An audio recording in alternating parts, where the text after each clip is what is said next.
बिस्मिल्लाहिर्रहमानिर्रहीम अस्सलाम वालेकुम मुअज़्ज़ज़ नाज़रीन। उम्मीद करता हूँ कि मेरे देखने वाले तमाम दोस्त बहन भाई और बुज़ुर्ग बच्चे सब ठीक होंगे। अल्लाह का शुक्र है, मैं भी आपकी दुआओं से बिल्कुल ठीक हूँ।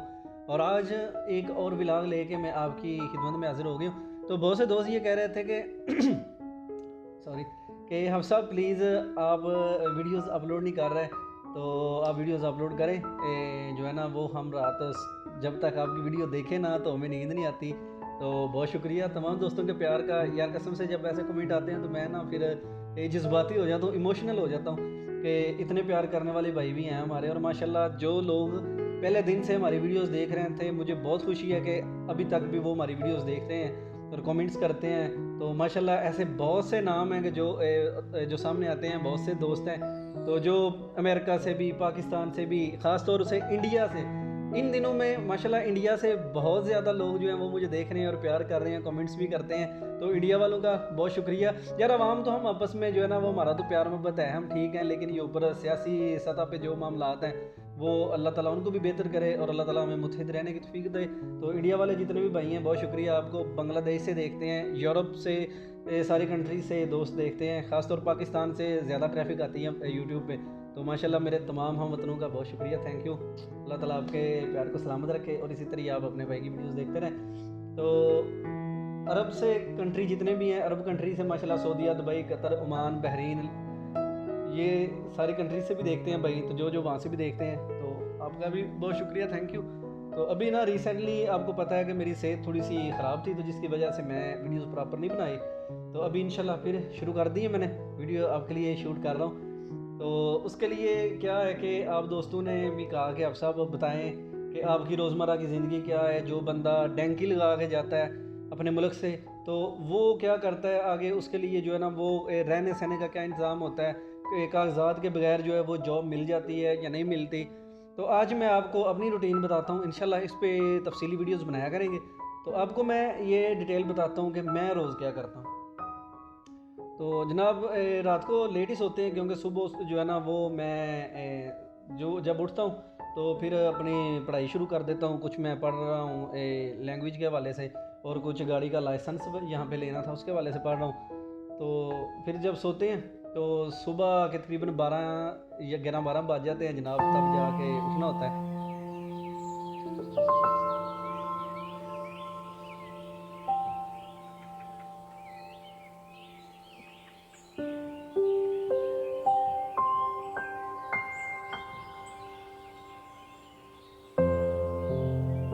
और ख़ास तौर पर प्रदेश में रहने वाले जो लोग हैं उनका प्रदेश वाले ही जानते हैं कि अगर आप सोए हुए हैं तो कोई बंदा आपको उठाएगा नहीं, आपने खुद उठना है।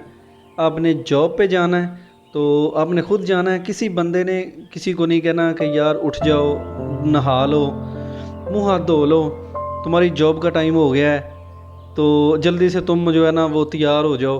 तो ये जितने दोस्त मेरे दुबई में रहते हैं या सऊदीया में रहते हैं या आया के किसी भी कंट्री में रहते हैं, खा वो यूरोप में ही है, तो वहाँ पे आपको किसी बंदे ने नहीं कहना कि आप लोग उठ जाएं जी, नहा लें, कपड़े धो लें। तो जो भी है मतलब इस तरह के मामलात हैं, आप अपनी मर्ज़ी के मालिक हैं, आप ख़ुद मुख्तियार हैं, वहाँ पे आप अपना खुद करेंगे। तो जो हम होते हैं यूरोप वाले जितने भी हैं उनका क्या तरीक़ाकार है, जो अपने तंजीम के हवाले से हैं, यहाँ पे डैंकी लगा के आए हुए हैं या किसी भी शोरे से आके, तो यहाँ पे उन्होंने ज़ील कराई हुई है। तो घर में उनका सारा दिन कैसे गुजरता है कि उठना देर से उठना है, रात को लेट सोना है। अभी ये मैं इस पे वॉइस ओवर कर रहा हूँ तो मेरे पास टाइम रात के 3:30 का टाइम हो गया, तो अभी तक मैं नहीं सोया। तो अभी सोना है तो फिर सुबह लेट उठना है, लेट उठ के फिर नहाना है, फ्रेश होना है। फ्रेश होके तो सबसे बड़ी ज़िम्मेदारी ये होती है कि आपने यहाँ पे अपने कपड़े भी खुद ही धोने होते हैं। तो वो यहाँ पे मशीन अवेलेबल है, उसके अंदर कपड़े डालने हैं तो कपड़े धुल जाते हैं। तो जितने भी यहाँ पे लोग हैं, तो ये इटालियन जितने भी हैं, ये सफाई का बहुत ज़्यादा ख्याल रखते हैं और रोज़ सफाई करनी पड़ती है।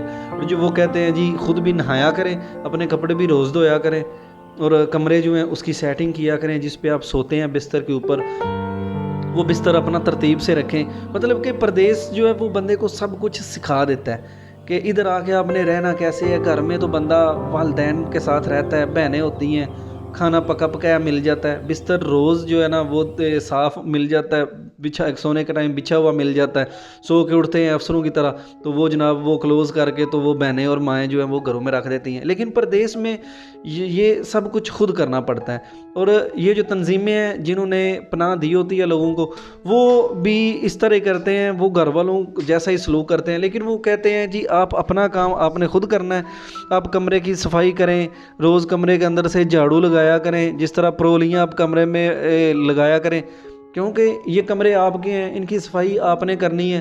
तो जितने लोग भी कैंपों में रहते हैं, जितने लोग भी कैंपों में रहते हैं, उनका यही काम है, उन्होंने अपना काम खुद करना होता है।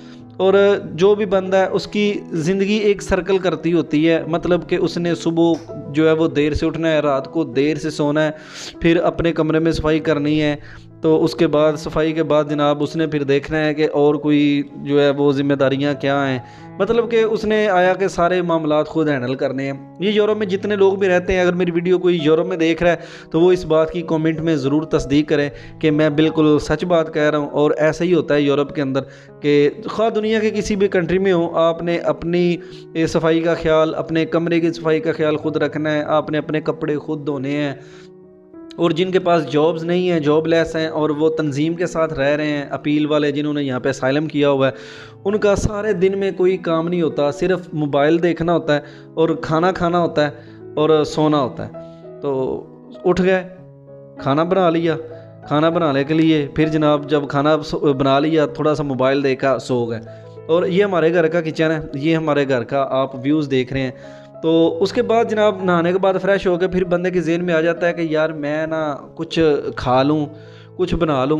घर में तो पका पकाया मिल जाता है, वहाँ पे बंदा जो है वो अम्मी पका लेती हैं, अपियाँ पका लेती हैं, तो वहाँ पे बर्तन धोने नहीं पड़ते, वहाँ पे आपको कुछ भी नहीं करना पड़ता, बस सो के उठे हैं, जब दिल किया अफसरों की तरह उठ गए।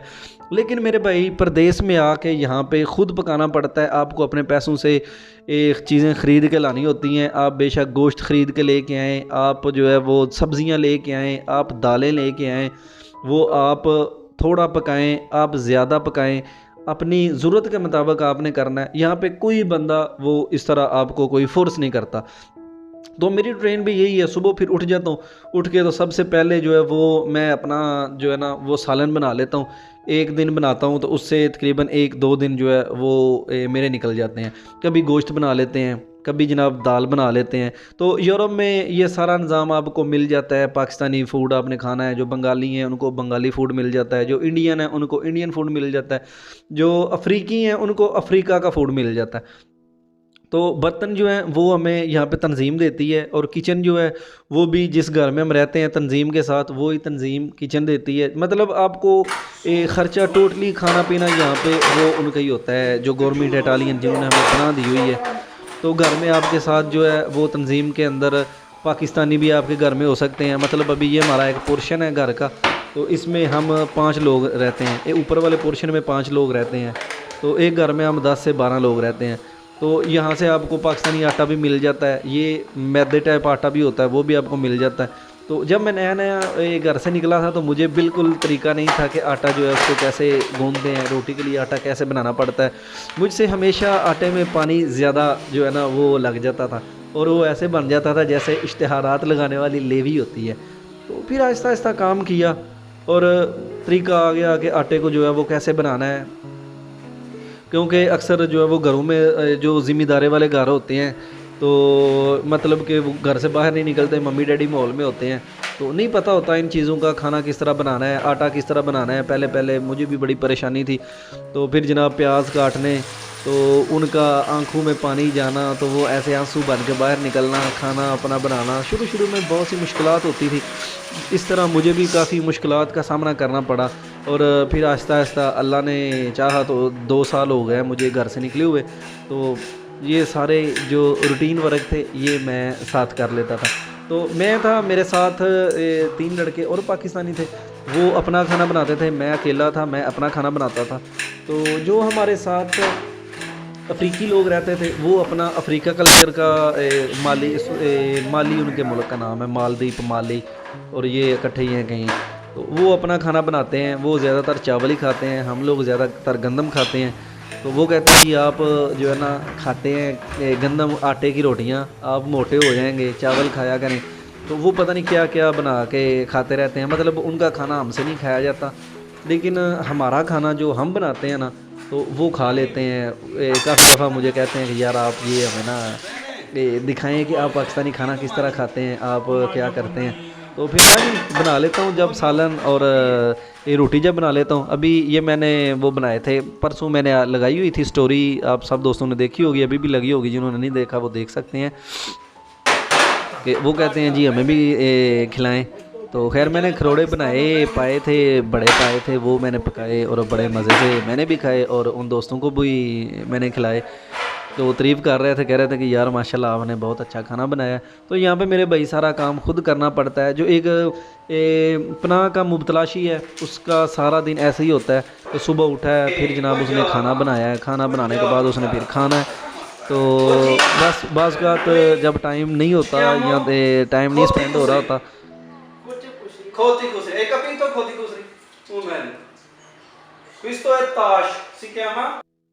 तो इन दोस्तों के साथ मिल के जो है ना वो मैं खेल लेता हूँ। ये अफ्रीका के हैं तो बहुत अच्छे हैं माशाल्लाह, मुसलमान हैं और बहुत इज़्ज़त करते हैं, हम उनकी इज़्ज़त करते हैं, वो हमारी इज़्ज़त करते हैं। सारा दिन बस ऐसे ही गुजर जाता है खेल में, वो अपना खेलते रहते हैं। तो मैं सारा दिन वीडियोस बनाता रहता हूँ अपनी, कभी व्लॉग बना लिया, कभी वो बना लिया, कभी ये कर लिया। तो बस हंसी खुशी ज़िंदगी जो है वो बसर होती रहती है। तो इनकी दुनिया भी यही है कि घर के अंदर सिर्फ ताश वगैरह खेल लिया या कॉफ़ी और चाय बना के पी ली या अपना खाना बना लिया और फिर जब थक हार गए तो सो गए जाके। तो दिल में आता है कि यार यहाँ पे हम कमाई करने के लिए आए हुए हैं, घर वालों के लिए पैसे कमाने के लिए आए हुए हैं, लेकिन जॉब का एक जो है वो इशू होता है कि यहाँ पे जो भी नया बंदा आता है उसके पास अगर डॉक्यूमेंट नहीं होते तो उसको जॉब इतनी आसानी से अच्छी जॉब नहीं मिलती। अगर मिल भी जाए तो उसको फिर वो पैसे नहीं मिलते टाइम पे और उसको पैसे कम मिलते हैं। एक बंदा अगर डॉक्यूमेंट्स वाला है उसको 50 रुपये डेली के मिल रहे हैं, तो जो इलीगल करेगा उस बंदे को 25 यूरो या 30 यूरो मिलेंगे, वो भी महीने बाद जाके मिलेंगे। तो बाज़ का फिर जब टीवी वगैरह देख लेता हूँ, जब अकेला होता हूँ या बोर हो रहा हूँ, तो बस सारी दिन की यही रूटीन होती है। फिर जब टीवी से भी दिल उकता आता है तो जनाब उसको भी टर्न ऑफ करके तो फिर दिल करता है कि यार भूख लग गई है, खाने का पता करें, खाना बना लो। तो आटा जो है वो पहले बना के रखा होता है। तो फिर जब भूख लगती है किचन में आता हूँ, तो किचन में जनाब अपने जो है ना वो चूल्हे वगैरह ये गैस पे हैं सारे, तो फ़ौरन से ही जनाब फिर अपना तवा निकालते हैं। और तवा भी आप देख लें कि हमारा तवा यहाँ पे कैसा है। तो फ़ौरन ही जनाब तवा रख के उसको साथ गर्म करके तो रोटियाँ बनाना शुरू कर लेता हूँ। तो रोटी वगैरह बना के एक वक्त में जो है ना वो 2 से 3 रोटियाँ मैक्सिमम खा लेता हूँ। तो उससे मेरा एक दिन निकल जाता है, मतलब 3 रोटियों से एक दिन कंप्लीट हो जाता है। शुरू में नहीं तरीका आ रहा था कि वो पेड़े किस तरह बनाते हैं, टिक्कियाँ जिसको बोलते हैं। अगर उसका तरीका आया तो फिर जनाब उसको रोटी बेलने का तरीका नहीं आता था। वो ऐसा हो जाता जैसे कभी ऑस्ट्रेलिया का नक्शा बन जाता, कभी इंडिया का नक्शा बन जाता, कभी वो किसी कंट्री का बन जाता, मतलब डिंगियाँ सीधियाँ टिबियाँ टेढ़ियाँ हो जाती थी। तो आहिस्ता आहिस्ता फिर जब सर पे पड़ी है, कहते हैं कि जब मुश्किल सर पे पड़ती है ना तो फिर बड़े बड़े बंदों को तरीके आ जाते हैं कि काम किस तरह करना होता है, और ज़रूरत ईजाद की माँ होती है। तो फिर ये सारा करना पड़ा उधर आके जी, क्योंकि वालिदैन तो थे नहीं, बहन भाई इधर तो थे नहीं जिन्होंने पका के देना है। तो बस आहिस्ता आहिस्ता ठोकरें जो है ना वो लग के तो गोल हो गया। तो एक पत्थर था ना, तो वो किसी दौर में नुकरों वाला था, तो उस का कुछ अरसा गुजरने के बाद उसको जो है ना वो किसी ने पूछा कि ऐ पत्थर तुम गोल किस तरह हुए हैं। तो वो पत्थर ने जवाब दिया कि यार पहले तो मैं बड़ा नुकीला था, बड़ा नखरे वाला था, तो फिर मैं रास्ते में निकला ना तो मुझे लोगों ने ठोकरें मारना शुरू किए, ठुड्डे लगते, तो लगते लगते मैं जो है ना वो घूमता एक जगह से दूसरी जगह, दूसरी से तीसरी जगह, तो मैं गोल हो गया। तो बस ऐसे ही थे पहले, हम भी एटीट्यूड वाले थे, नखरे वाले थे कि जनाब लाडले हैं माँ बाप के, तो अपनी जो है ना वो इतनी है कि बस गुज़र बसर हो रही है। तो नहीं थी इतनी ज़िंदगी में तलखी और मुश्किलात झेली जितनी सफ़र में और यहाँ पे आके झेल रहे हैं। तो बस वो ठोकरें लग के तो ये मामला हो गया कि गोल हो गया। तो ये है जी प्रदेश की ज़िंदगी, कि प्रदेश में कैसे जो है वो गुजर बसर होती है, और प्रदेश में खाना पीना क्या होता है प्रदेश में।